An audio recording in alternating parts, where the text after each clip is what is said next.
Hello viewers. तो दिल्ली सल्तनत के पार्ट 2 में आपका स्वागत है। और पार्ट 1 हम लोग पहले कंप्लीट कर चुके हैं।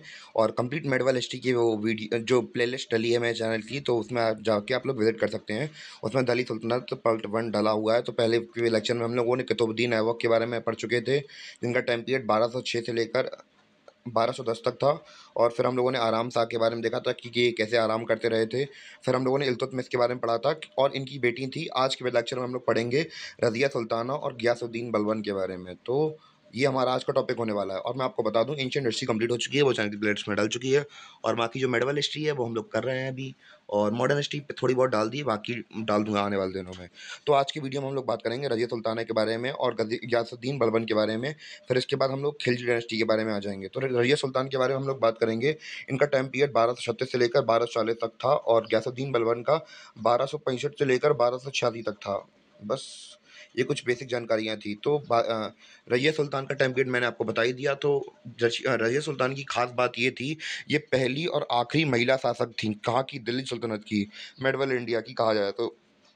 यानी कि इससे पहले ना ही महिला शासक कभी राज किए थी और ना ही आगे इनके किया। फिर इसके बाद क्योंकि दिल्ली सल्तनत ही खत्म हो गई, तो पहली और आखिरी महिला शासक यही बन के रह गई। और इवन की हम लोग बात करें, उस समय पर पैट्रियार्कल सोच के लोग थे, यानी कि हर चीज़ लड़के करते थे, आदमी करते थे। तो पहली बार जब कोई औरत खड़ी होती है तो फिर आदमी को जलन होने लगती है। मैं किसी के पर्सपेक्टिव से ये चीज़ें नहीं बता रहा हूँ, पर एक नेचुरल टेंडेंसी होती है। तो वैसे ही उस समय पर पैट्रियार्कल सोसाइटी थी और उन लोगों ने विरोध किया रज़िया का बहुत ज़्यादा। और हर जगह से विरोध होने लगा उसका। जैसे कि हम लोग बात करें कहाँ-कहाँ से विरोध हो रहा था इनका, मुल्तान से, लाहौर से, झांसी से। और इनके वज़ीर निज़ाम उल मुल्क जुनैदी तो इनका विरोध कर रहे थे। तो फिर रज़िया को आया गुस्सा, उन्होंने कहा भैया तुम गए तेल लेने, हम तुम्हें छोड़ेंगे नहीं, अब बहुत कस के हम पीटेंगे तुमको। तो इन्होंने क्या किया, मुल्तान का विरोध और लाहौर का और झांसी का सबका विरोध शांत कर दिया। और इन्होंने अपने वज़ीर निज़ाम उल मुल्क जुनैदी को भी इन लोगों का जो विरोध हो रहा था उसको दबा दिया, कुचल दिया अपने पैरों के तले। और इन्होंने सी डिक्ली डिस sorry She discarded the female appearance and standing holding the court with her face unveiled। तो हम लोग बात करें कि इन्होंने जो पहले के समय में क्या होता था, पर्दा प्रथा चलती थी। तो आप लोगों को पता हो कि इवन की अभी भी इंडिया के कई सारे पार्ट्स में जो पर्दा प्रथा है वो चलती है। पर उस समय पर भी बहुत ज़्यादा प्रेवलेंट थी। और औरतों को माना जाता है कि वो अपना चेहरा नहीं दिखा सकती थी, यानी कि पर्दा। लोग, बहुत से लोगों ने, जब इन लोगों ने विरोध, मतलब सुल्तान वगैरह बन भी गई और लोगों ने यही सोचा कि भई ये पर्दे के अंदर रह के शासन करेगी। पर इन्होंने कहा नहीं, हम पर्दे के अंदर शासन नहीं करेंगे। तो आदमी ऐसे कपड़े पहनती थी ये। और इन्होंने कभी भी अपना पर्दा नहीं, मतलब चेहरा नहीं किया ढाका वो। तो ये सारा सीन था। और ये रही इनकी सूरत। और हम लोग बात करें कि कहाँ-कहाँ विद्रोह हो रहे थे, हम लोग थोड़ा मैपिंग वर्क भी करेंगे अपने वीडियो लेक्चर्स में। तो ये आपको दिख रहा होगा, ये है वाला एरिया है जो इंडिया का, कश्मीर के थोड़े नीचे आइए, पाकिस्तान वाला एरिया मुल्तान। फिर यहाँ रहा लाहौर। और हम लोग बात करें झांसी, यहाँ पे है हमारा। तो यहाँ यहाँ से विद्रोह उठ रहे थे इनके। और इन्होंने कितनी मतलब कुशलता से अपने विद्रोह को दबा दिया।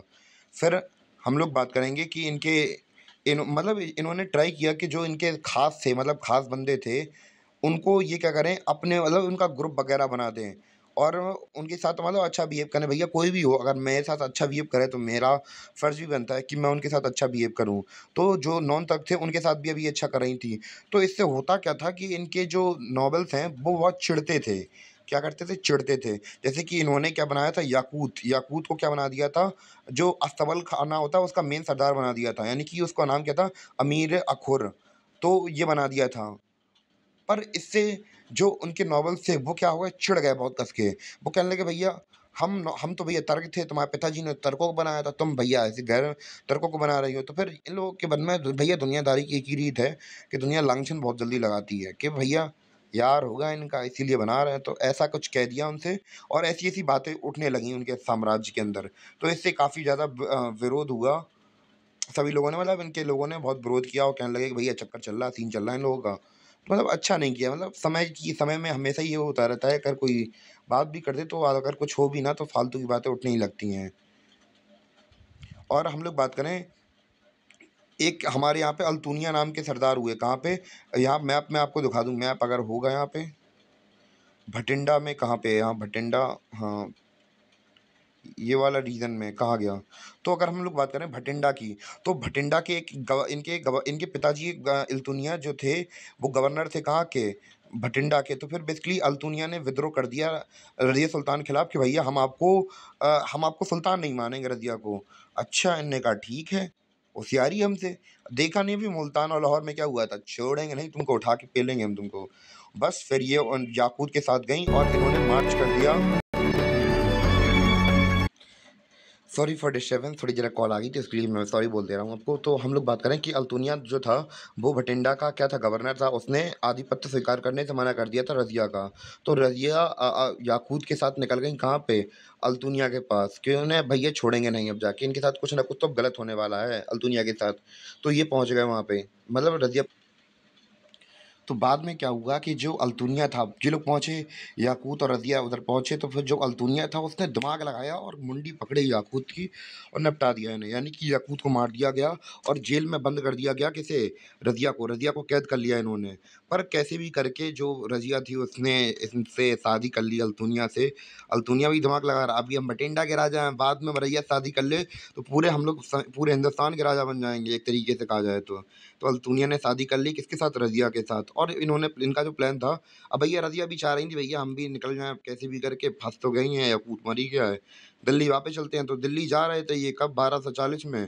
तो अब एक षड्यंत्र का शिकार बन गई रज़िया और इन्हें मार दिया गया कैथल में, हरियाणी वो मतलब जाट्स के द्वारा मार दिया गया। और इवन कि कहा तो ये जाता है कि जो जाट थे, वो जाट जिसके रज़िया के भाइयों ने भेजे थे षड्यंत्र के तहत कि रज़िया मर जाएगी तो फिर हम लोग राज कर पाएँगे। और वही हुआ, उनके भाइयों ने मरवा दिया और कुछ सालों तक राज किया। पर उसके बाद क्या होगा कि जो इनके भाई हों, मतलब इनका दरबारी होगा एक गयासुद्दीन बलबन, वो इन सबके पूरे खानदान को निपटवा देगा, पूरा के पूरा निपटा देगा। पर उसके लिए पहले हम थोड़ा, ये लास्ट वाली लाइन बची है। तो रज़िया के बाद उत्तराधिकारी लड़ाई जारी रही और कुछ शासकों ने नया शासन किया, बस कुछ नहीं, वही है, उनके भाई वगैरह लड़ रहे थे। बाद में 1265 में क्या हुआ, बलबन ने तख़्त को जीत लिया और हम लोग बात करें इल्तुतमिश के जितने भी खानदान के लोग थे सबको निपटा दिया। और अपने मतलब ये खुद चालीसा का, जैसे कि हम लोगों ने चालीसा के बारे में या चहलगानी के बारे में बताया था कि जो इल्तुतमिश था उसने की चहलगानी बनाई थी, यानी कि 40 नॉवेल्स बनाए थे, 40 जो लॉयल नॉवेल्स थे उनका ग्रुप बनाया था। इसने खुद उन 40 नॉवेल को हटवा दिया, उन्होंने कहा तेल लेने जाओ, हमें नहीं पता, हम अकेले काफ़ी हैं, हमें ज़रूरत नहीं है तुम्हारे जैसे कोई अपना राजकाज चलाने की। तो इसने, क्योंकि अब ये समझ गए थे भैया कि यार हमने अटैक किया, कोई हमारे ऊपर भी अटैक कर सकता है, ये लोग पावरफुल तो हैं ही। तो वैसे ही इसने अपने पावर की जो क्राउन था उसको पावरफुल बनाया और चहलगानी खत्म करवा दिया और सारे इल्तुतमिश के फैमिली मेंबर्स को निपटा दिया और राजा खुद बन गया। और मतलब देखने में यही लग रहा कि पावरफुल रूलर है, बहुत ज़्यादा पावर होल्ड कर रहा है बंदा हमारी। और हम लोग बात करें, इसने एक सेंट्रलाइज़्ड आर्मी बनाई और एक मिलिट्री डिपार्टमेंट बनाया जिसे दीवान-ए-अर्ज कहा गया। और इसने कहा कि भैया जो मिलिट्री अफ़ेयर्स हैं वो फाइनेंस डिपार्टमेंट से बिल्कुल अलग कर दो। यानी कि पहले थोड़ा बहुत काम मिलिट्री वगैरह भी देखती थी फाइनेंस का, तो पर इन्होंने कहा कि भैया हमें नहीं करवाना तुमसे काम, तुम काम अपना देखो, हम काम अपना देख रहे हैं और ये काम अपना देखेंगे। फाइनेंस डिपार्टमेंट अपना काम अलग देखे, आप लोग मिलिट्री वाले अपना काम देखो। तो इसने दीवान-ए-वज़रत यानी कि वही फाइनेंस डिपार्टमेंट को अलग कर दिया। और इसने की जासूस, भैया जासूस तो हम क्या कहते हैं, कोई भी राजा बिना जासूस के रह ही नहीं सकता। और भैया और इतने ख़ास आदमी, इन्होंने पूरा पूरा अपने राजा का ख़ानदान निपटवा दिया।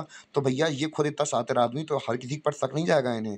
इस वजह से इन्होंने जासूस लगा के रखे थे अपने हर जगह पे।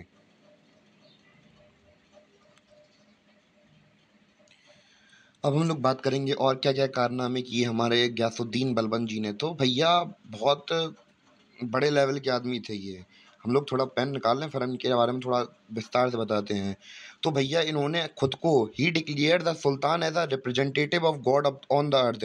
यानी कि हम जो राजा हैं, सुल्तान हैं, वो रिप्रेजेंट कर रहे हैं गॉड को धरती पर, यानी कि भगवान से तुलना कर रहे हैं अपनी।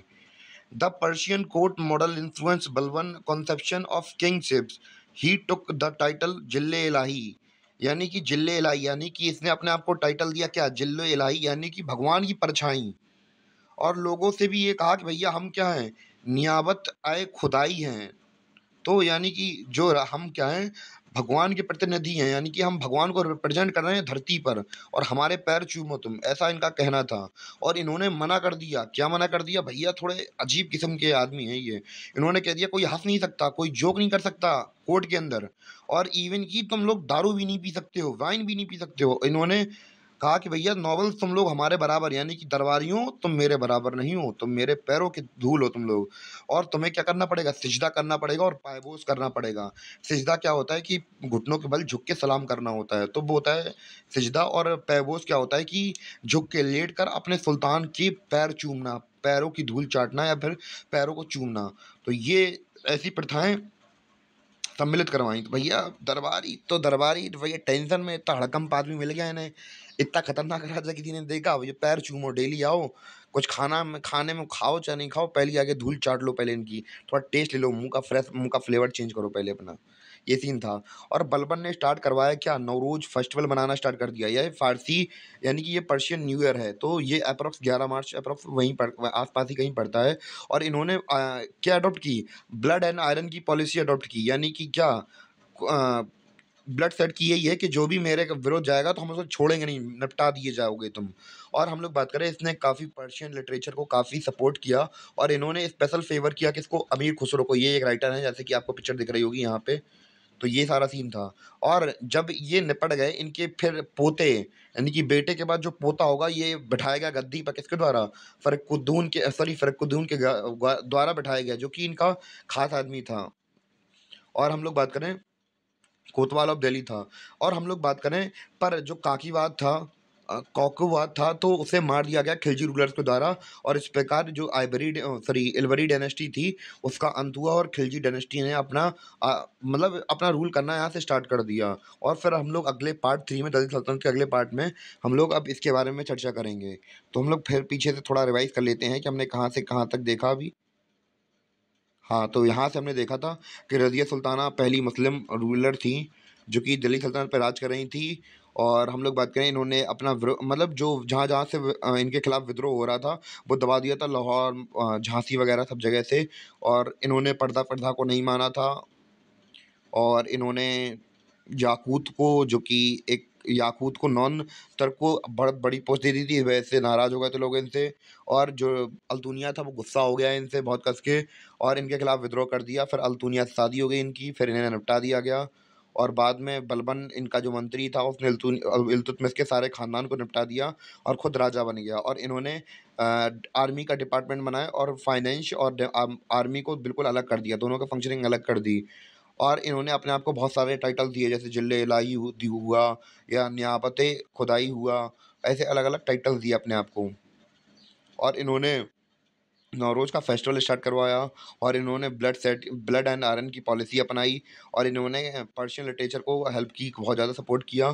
फिर इसके बाद इनके जो पोता आया, काकी बाद, उसे मार दिया गया खिलजी डायनेस्टी के द्वारा। तो हम लोगों ने अपने इस चैप्टर में इतना कुछ जाना दिल्ली सल्तनत के बारे में, और हमारा पार्ट 2 यहीं पे कंप्लीट हो गया।